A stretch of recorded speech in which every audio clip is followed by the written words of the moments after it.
थोड़ी देर की मनन के लिए रोमियो की पत्री 8 अध्याय 1 पद पढ़ेंगे। रोमियो की पत्री 8 अध्याय 1। आंटी बाद में लास्ट। अतः अब जो मसीह यीशु में है उन पर दंड की आज्ञा नहीं, क्योंकि वे शरीर के अनुसार नहीं वरन आत्मा के अनुसार चलते हैं। हमें परमेश्वर के वचन पढ़े और सुने जाने पर आशीष मिले। स्वर्गीय पिता, एक बार और इस वचन के लिए आशीष मांगते हैं। पिता पवित्र आत्मा जी, आप हमसे बोल और बातचीत कर। ये वचन की भेद को समझने के लिए, गहराई में जाने के लिए, प्रभु आपकी आवाज को सुनने के लिए प्रभु मदद सहायता कर। धन्यवाद के साथ यीशु मसीह के नाम से मांगते हैं। अब जो मसीह, कैसे लिखा है? अब जो मसीह यीशु में है उन पर दंड, बस उन पर दंड की आज्ञा नहीं। अब जो मसीह यीशु में है, लेकिन मेरा भाषा में लिखा है इसलिए अब जो मसीह, हिंदी में आता का मतलब यही है ना? ओके। और इसलिए अब जो मसीह में है उन पर बहुत सारी बातें। ये रोमियो की पत्री जब 1 से 7 अध्याय तक जब पढ़ेंगे तो पौलुस प्रेरित वर्णन किया है कि मनुष्य पापी हैं और पापों से कैसे छुटकारा मिलेगा, यह सब वर्णन किया है। और तीसरा अध्याय जब हम पढ़ते हैं उसमें लिखा है सबने पाप किया और परमेश्वर की महिमा से एक भी धर्मी नहीं। बाइबल कहते हैं एक भी धर्मी, एक भी धर्मी नहीं। तो कोई भी समझदार नहीं करके लिखा है। सबने पाप किया और परमेश्वर की महिमा से रहित है। और उसके बाद हम देख सकते हैं कि उसका तीसरा अध्याय का 23 में लिखा है कि सबने पाप किया और परमेश्वर की महिमा से रहित है। 24 पद में लिखा है उसके अनुग्रह से मसीह यीशु में सेंतमेंत धर्मी ठहराया जाते हैं। तो पापी व्यक्ति के लिए परमेश्वर पिता ने एक रास्ता तैयार किया। वो रास्ता है यीशु मसीह। हालेलुया।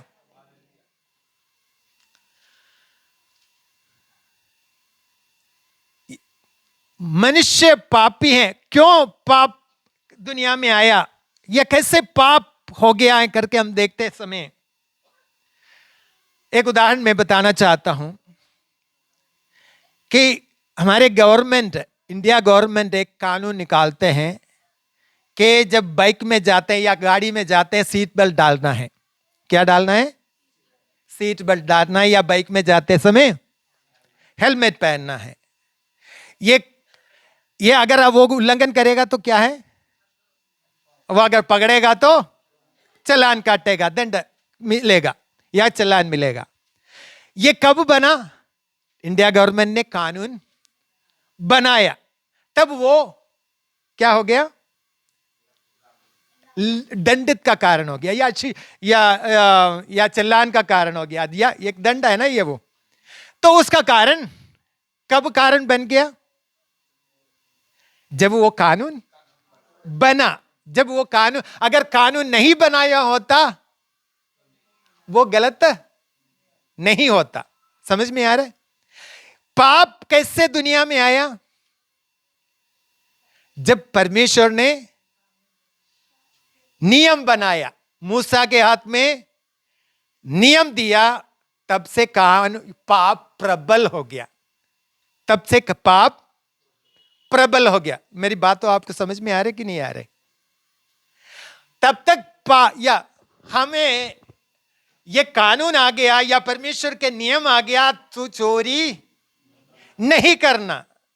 जब चोरी नहीं करना कानून आया तब हमें तो पता चला ये गलत है, पाप है। समझ गया? पाप कैसे आया दुनिया में? जब कानून आया पाप आ गया। इधर बातें समझ में आया? जब अगर आप कोई इंडियन कानून अगर या उल्लंघन करते हैं तो किसके खिलाफ काम करते हैं? किसके खिलाफ होते हैं? इंडिया गवर्नमेंट के खिलाफ, है ना? या बेल्ट नहीं डालते या कोई और या कानून तोड़ते हैं तो किसके खिलाफ है? सरकार के खिलाफ है। लेकिन परमेश्वर के नियम हम तोड़ेगा तो किसके खिलाफ काम कर रहे हैं? परमेश्वर के खिलाफ।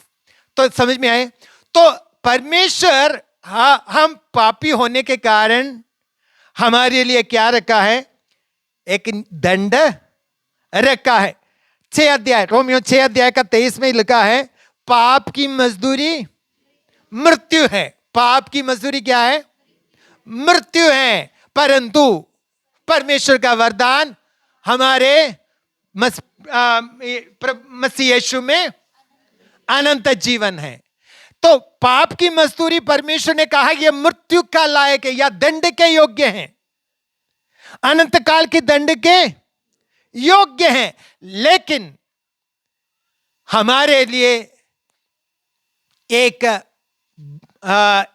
हमारे बदले में एक व्यक्ति आकर क्या किया है? हमारे दंड को दूर किया है। हालेलुया।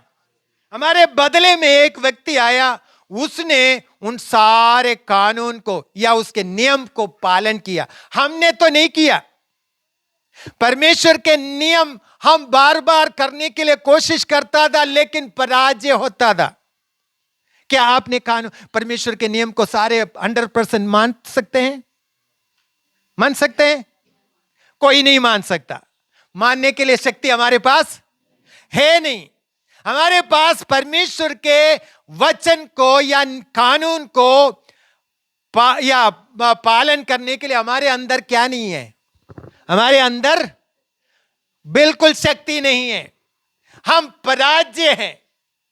लेकिन हमारे लिए एक व्यक्ति स्वर्ग से आया, उसने सारे कानून, परमेश्वर ने नियम को मान लिया या पूरा किया है। परमेश्वर के उस कानून को क्या किया है? पूरा किया। और उसने पूरा करने के कारण, हाँ, इसलिए लिखा है कि ये परंतु पाप की मजदूरी तो मृत्यु है, परंतु परमेश्वर के वरदान हमारे प्रभु यीशु मसीह में अनंत जीवन है। तो हमारे बदले में कौन किया यह सब काम? यीशु मसीह किया है। तो इसलिए यीशु मसीह में हमें क्या मिलेगा? अनंत जीवन है। हालेलुया।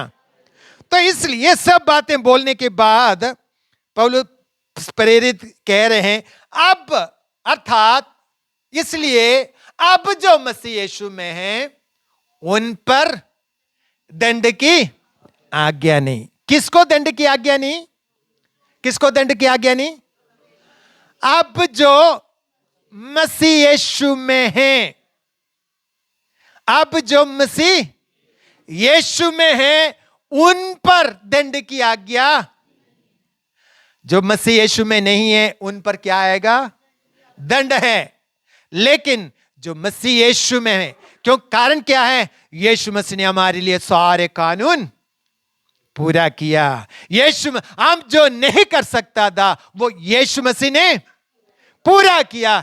इसलिए अब जो मसीह यीशु में है उन पर क्या नहीं है? उन पर दंड की आज्ञा नहीं। हालेलुया। तो मसीह यीशु में हैं उसका मतलब क्या है? मसीह यीशु में हैं उसका मतलब क्या है? लिखा है ना, अब जो मसीह यीशु में हैं। किसको दंड की आज्ञा नहीं है? जो यीशु मसीह में हैं। कौन कौन यीशु मसीह में है? Hallelujah, hallelujah. तो यीशु मसीह में होने का मतलब क्या है? क्या मतलब है? हाँ जी, हाँ। तो सबसे पहले यीशु मसीह पर विश्वास कर ग्रहण किया हुआ व्यक्ति है। यीशु मसीह में कौन है? जिन्होंने यीशु मसीह पर विश्वास करते हैं। हालेलुया। क्या यीशु मसीह पर आप पूरा विश्वास करते हैं? हालेलुया। क्या आप इधर या यीशु, तो एक और बात, या तो आप यीशु मसीह पर आप पूरा पूरा भरोसा रखेगा तो आप यीशु मसीह में। तो इसलिए कुरिन्थियों की 2 कुरिन्थियों 5:17 में लिखा है, अब यदि कोई मसीह में है वो एक नई सृष्टि है, पुरानी बातें बीत गई, देखो सब नहीं हो गई। हालेलुया। तो यीशु मसीह में वो लोग हैं जो यीशु मसीह पर पूरा पूरा, हालेलुया। तो एक कुछ पाने के लिए विश्वास करने वालों के बारे में नहीं कह रहा हूं मैं। कुछ लोग कुछ पाने के लिए विश्वास करते हैं, उनके बारे में नहीं कह रहा हूं। समझ गया? कुछ लोग यीशु मसीह के पीछे क्यों जाते हैं? कुछ पाने के लिए जाते हैं, उसके बारे में मैं नहीं कह रहा हूं। वचन ये उसके बारे में नहीं कह रहे, वचन उसके बारे में कह रहे हैं कि क्योंकि अब मैं बताऊंगा कि यीशु मसीह भी बहुत लोगों को चंगा किया है ना, चंगा नहीं किया, लेकिन यीशु मसीह बाद में उनको पीछे मोड़कर क्या कहा है? पीछे मोड़कर बाद में क्या कहा उनको, याद नहीं?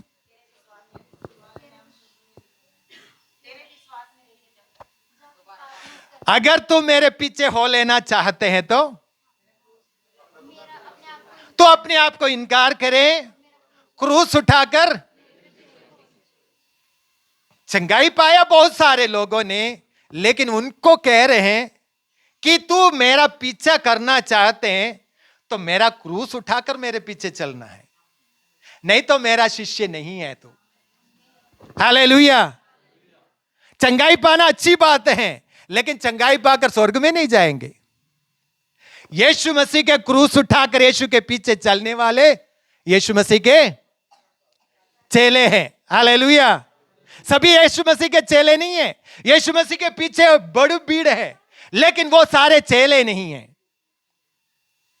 वो किसके लिए आए? रोटी खाने के लिए आए हैं, वो चंगाई के लिए आए हैं, और काम पूरा होने के लिए यीशु के पीछे चल रहे हैं। वो सारे शिष्य नहीं हैं, वो सारे चेले नहीं हैं। चेले कौन हैं? यीशु के पीछे क्रूस उठाकर चलने के लिए समर्पण किया हुआ व्यक्ति हैं यीशु मसीह के चेले। Hallelujah, hallelujah. वचन सबके लिए एक ही है ना? या अमेरिका वालों के लिए और वचन है, इंडिया वालों के लिए और वचन है, केरला वालों के लिए और वचन है, नॉर्थ इंडिया वालों के लिए और वचन है? वचन सारे जगह के लिए एक ही है, सबके लिए एक ही है, अलग अलग वचन नहीं है, सबके लिए बराबर परमेश्वर ने दिया है। तो हमें यीशु के पीछे चलना है तो क्या कहना होगा, क्या करना होगा? चंगाई पाना काफी नहीं है, और हमें यीशु के क्रूस उठाकर यीशु के पीछे चलना होगा। हालेलुया। तो विश्वास करना काफी नहीं है, वो विश्वास होना चाहिए कि नुकसान आएगा तो भी नुकसान के लिए भी धन्यवाद करके यीशु के पीछे। जीवन में नुकसान आते हैं, जीवन में जो प्रार्थना का उत्तर नहीं मिलते हैं, तो भी यीशु मसीह के पीछे चलने वाला है विश्वासी। हालेलुया। विश्वासी वो है जिसका प्रार्थना का उत्तर काफी सालों से नहीं मिल रहे हैं, लेकिन फिर भी यीशु के पीछे चले, वो है विश्वासी। एक परिवार काफी दिनों से चर्च में आ रहा था, लेकिन उनके पास लड़कियां होती थी, फिर भी लड़कियां, चर्च में आने के बाद भी लड़कियां मिले, चर्च छोड़कर। क्या वो विश्वासी है? वो विश्वासी? परमेश्वर लड़की को देते, परमेश्वर का दान है आपका, ये परमेश्वर ने आपके हाथ में क्या किया है? रखवाली करने के लिए आपके हाथ में दिया है। हालेलुया।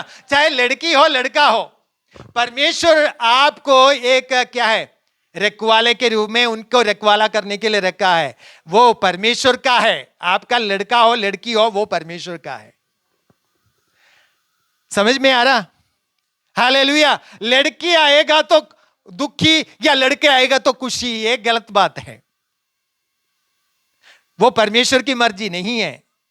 परमेश्वर का मर्जी है कि तू परमेश्वर की इच्छा पर या जो भी मिलते हैं उसके अंदर खुशी से रहो और धन्यवाद करके यीशु के पीछे हो लो। हालेलुया। जीवन में प्रतिकूल परिस्थिति आते समय में भी यीशु के पीछे चलने वाला है चेले। हालेलुया। प्रतिकूल परिस्थिति को देखकर पीछे भागने वाला वो चेले नहीं है, वो विश्वासी नहीं है। हालेलुया। मैं एक और बात बताना चाहता हूं, चंगाई के पीछे भी मत भागना। बड़ा चंगाई करने वाला आने वाला है। वो कौन है? यीशु नहीं है। वो प्रकाशित वाक्य 13 का 13 पढ़ना, कौन है देखना। प्रकाशित वाक्य 13 का 13 में क्या लिखा है? बड़ा चंगाई करने वाला आने वाला है। वो बड़े बड़े चिन्ह दिखाएंगे मनुष्यों के सामने। आग स्वर्ग से बरसाएगा। इतने चमत्कार दिखाने वाला आने वाला है, वो आने वाला है। इसलिए मेरे प्रिय भाइयों, चमत्कार अच्छी बात है, मैं उसका विरोध में नहीं हूं। यीशु मसीह चमत्कार किया, आज भी चमत्कार हो रहे हैं। लेकिन मेरी बात यह है, चमत्कार के पीछे, अगर चमत्कार के पीछे भागेंगे तो क्या होगा? इससे बड़ा चमत्कार दिखेगा तो उधर भी भागेगा। जब शैतान चमत्कार दिखा के आएंगे तो उधर भी भागेगा। आपको नहीं पता ये कौन किस कर रहे, कौन कर रहे करके आपको नहीं पता होगा।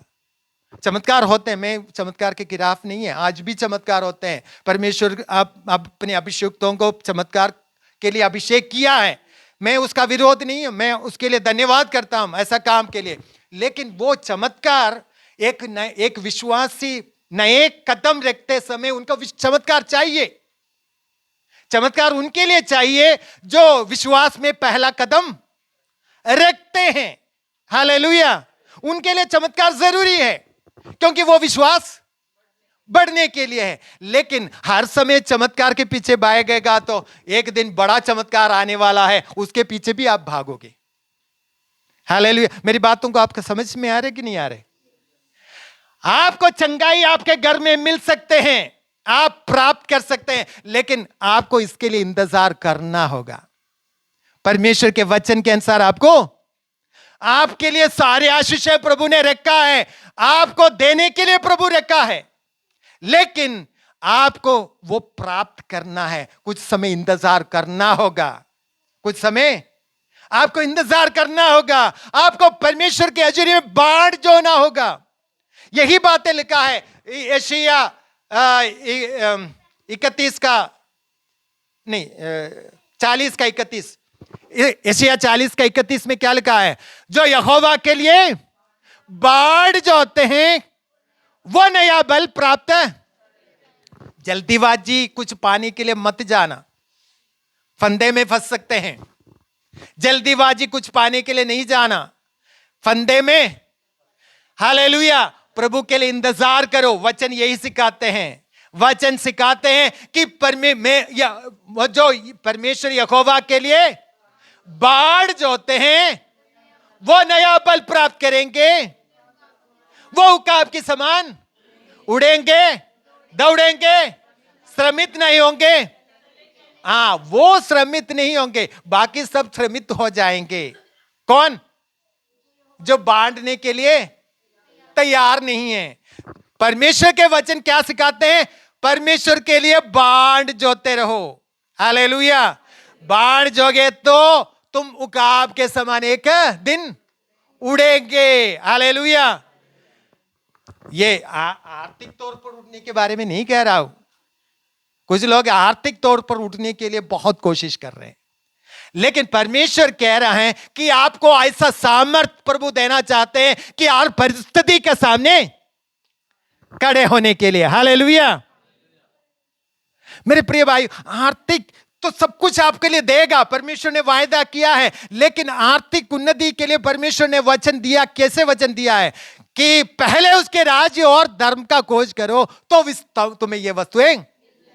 हालेलुया। तो हमें उसके पीछे भागने की जरूरत नहीं है, हमें परमेश्वर के राज्य का खोज करो, परमेश्वर की इच्छा पर चलो, तो परमेश्वर आपके पीछे ये सब आशीषें देगा। हालेलुया। तो आर्थिक उन्नति के लिए आप भाग दौड़ करने की जरूरत नहीं है। परमेश्वर आपको उन्नति देगा, लेकिन आपको इंतजार, परमेश्वर के सामर्थ पाने के लिए, परमेश्वर के सामर्थ को पाने के लिए आप इंतजार करना है। हालेलुया। तो परमेश्वर उनके साथ सब कुछ आपको देगा। आप सब कुछ मतलब आपकी जो जरूरत है वो परमेश्वर आपके लिए पूरा करेगा। हालेलुया। तो हमें ये एक रिश्ता है, मैं ये बताना चाहता हूं, यीशु मसीह में है करके मतलब क्या है? ये विश्वास है और एक रिश्ता है। क्या है? एक रिश्ता है। हालेलुया। क्या आप यीशु मसीह के साथ आपका रिश्ता घनिष्ठ रिश्ता है या टूटने वाले रिश्ता है? यीशु मसीह में है करके इसका मतलब है आप यीशु मसीह का, हाँ, यीशु मसीह के साथ आपने क्या जोड़ दिया है? रिश्ता। पति पत्नी को किसने जोड़ा है? परमेश्वर ने जोड़ा है। उत्पत्ति किताब 2 अध्याय जब हम पढ़ते हैं, उसका 18 पद में एक शब्द लिखा। अगर 2 अध्याय का 18 पद कोई पढ़िए। उत्पत्ति 2 का 18। फिर यहोवा परमेश्वर ने कहा, आदम का अकेला रहना अच्छा नहीं।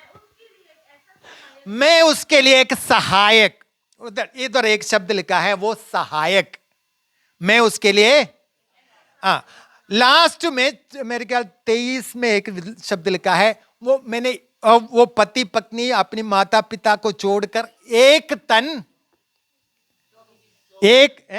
24 में एक तन बने रहेंगे। माता पिता को छोड़कर अपने पत्नी से मिला रहेगा, वो एक तन। 2 शब्द, एक तो क्या है? एक सहायक, दूसरा क्या है? एक तन। हालेलुया। तो पति पत्नी के वो रिश्ता ये, और जब एफेसियों की पत्री पढ़ते समय तो यीशु मसीह कलीसिया के बीच में वो रिश्ता भी उधर जिक्र किया है। मैं आपको पता है इसलिए मैं पढ़वाना नहीं चाहता। तो मतलब एक सहायक, सहायक का मतलब क्या है? पत्नी घर का कुकर हमेशा, या कुकर नहीं है और एक या वॉशिंग मशीन नहीं है। पत्नी क्या है?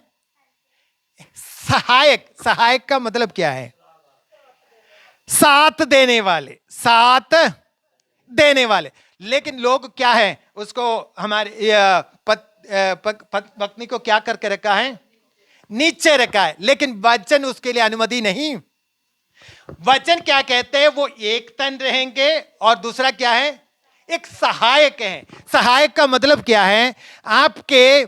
आप बिजनेस करते हैं या काम करते हैं, आपके जीवन में कोई नुकसान आ जाते हैं, तो आप पत्नी के साथ बांध कर प्रार्थना करने के लिए एक सहायक है पत्नी। हालेलुया। पत्नी के लिए भी पति एक सहायक है। हालेलुया। आपस में दुख सुख बांट कर प्रार्थना करने के लिए परमेश्वर ने एक सहायक को दिया है। हालेलुया। वो सहायक है और परमेश्वर ने उसको एक बनाया है। हालेलुया। वो 2 नहीं, वो एक है। हालेलुया। तो इसी प्रकार कलीसिया और यीशु मसीह के साथ हमारा रिश्ता है। कलीसिया और यीशु मसीह के साथ रिश्ता है। वो यीशु मसीह में है करके मतलब क्या है? कि मेरा यीशु मसीह के साथ ये रिश्ता को जोड़ते हैं। हालेलुया। फिर से मैं बताना चाहता हूं कि यीशु मसीह को हमारे काम पूरा करने के लिए या हमारा सुरक्षा देने वाले, हमारे जरूरतों को पूरा करने वाले, और सिर्फ इतना ही नहीं, या इसी प्रकार मत देखना है। वो मेरा क्या है? वो मेरा प्रभु है, वो मेरे साथ है, मैं उसके साथ, मेरा रिश्ता है। हालेलुया। मेरा रिश्ता किसके साथ है?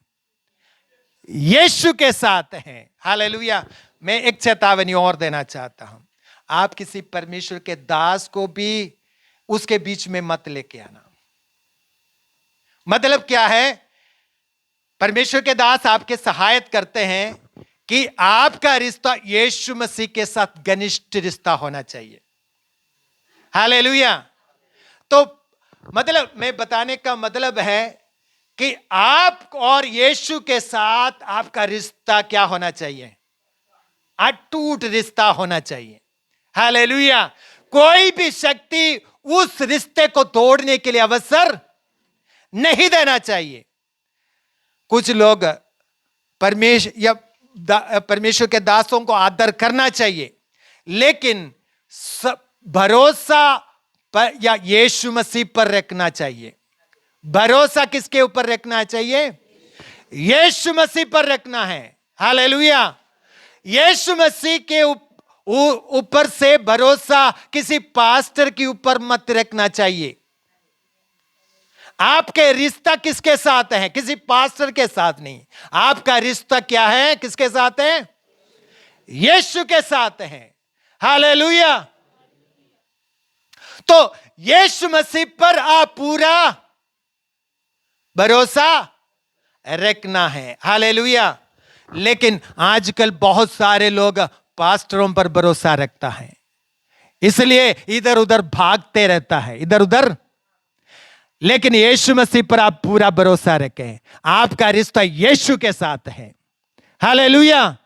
आप यीशु मसीह में हैं। अगर यीशु मसीह पर विश्वास करते हैं तो आप किस में हैं? किस में हैं? यीशु मसीह में हैं। यीशु मसीह में है, उन पर क्या नहीं है? दंड की आज्ञा नहीं। हालेलुया। तीसरा एक और बात बता के मैं बंद करना चाहता हूं। यीशु मसीह में है, इसका मतलब क्या है? वो यीशु मसीह के लिए समर्पित है।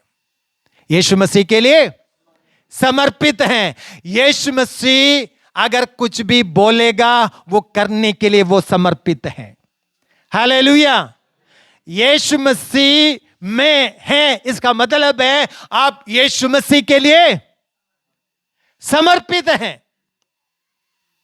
यीशु मसीह के लिए, यीशु मसीह के लिए, यीशु मसीह की इच्छा को पूरा करने के लिए आप समर्पित हैं। उन पर दंड की आज्ञा नहीं। एक शब्द में बोल सकते हैं कि विश्वास करने वाले दंड की आज्ञा, लेकिन इसमें काफी बातें हैं। उसमें क्या क्या बातें हैं? 3 बातें मैंने बताया। तो विश्वास चाहिए, लेकिन उसके साथ क्या चाहिए? एक रिश्ता। यीशु मसीह के साथ एक रिश्ता, घनिष्ठ रिश्ता, तोड़ने वाला रिश्ता नहीं। इसलिए पौलुस प्रेरित कहता है, चाहे कोई भी शक्ति मुझे परमेश्वर के प्रेम से अलग नहीं कर सकते हैं। कोई भी रिश्ता या कोई भी शक्ति परमेश्वर के प्रेम से ना, क्या क्या बातें हैं? हाँ, 8वां अध्याय, रोमियो की पत्री 8वां अध्याय का शायद 35 पद में लिखा है, कोई भी शक्ति, क्या क्या बातें हैं? क्लेश, संकट, उपद्रव, अकाल, ये सब सब आ सकते हैं। ये सब आ सकते हैं। क्या क्या क्या आ सकते हैं? जोखिम आ सकते हैं, तलवार भी आ सकते हैं, संकट आ सकते हैं, क्लेश भी आ सकते हैं,